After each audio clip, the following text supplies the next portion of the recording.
Death is devastating. We have all experienced death's tragic touch at one time or another. Seeing a loved one suffer through their final days is an agonizing experience. Watching our mother, father, or grandparent lay dying, withering away to nothing before finally moving on to whatever existence may be beyond. This is not even to mention the actual pain that our loved one suffers before death is finally met. Why then are so many against physician-assisted suicide? When someone is terminally ill with no chance of recovery and the remaining days left on earth are to be filled with agony, why do so many wish to refuse them the right to die with dignity?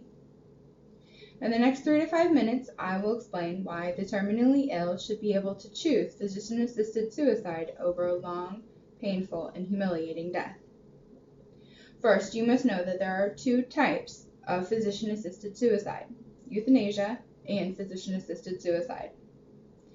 Metalexicon's medical dictionary defines euthanasia as the intentional putting to death of a person with an incurable or painful disease as an act of mercy.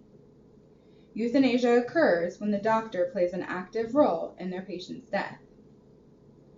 According to the Robert H. Lurie Comprehensive Cancer Center, physician-assisted suicide occurs when the physician provides the necessary means or information for end-of-life treatment and the patient performs the act themselves. The differences between the 2 are the physician's role in the act. Additionally, euthanasia is illegal in all 50 states, whereas physician-assisted suicide has been legalized in 4 states in the U.S. Oregon, Vermont, Washington, and Montana. It has also been ruled legal in Bernalillo County in New Mexico, according to Procon.org. Next, we will discuss the requirements that must be met before physician-assisted suicide can occur. PAS, or physician-assisted suicide, is available for those who have been found terminally ill with a prognosis of 6 months or less to live. The specific requirements for the PAS differ depending on the specific state, but mainly involves a prescription from a licensed physician approved by the state in which the patient is a resident, according to CNN. Additionally, the physician must be a doctor of medicine or osteopathy. According to Time magazine, you must be a resident of at least 18 years of age, capable of making and communicating healthcare decisions. The request must be signed by at least 2 witnesses, one of whom cannot be a relative, doctor of the patient, or entitled to any portion of the patient's estate. Additionally, the patient must wait at least 15 days before filling the end-of-life prescription, and the request can be rescinded at any time. There are many reasons why someone would choose to end their life in this manner.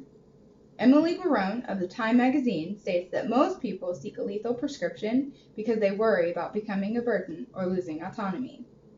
Additional reasons include losing the ability to engage in activities, a loss of dignity and bodily functions, an inadequate pain control, or even financial implications.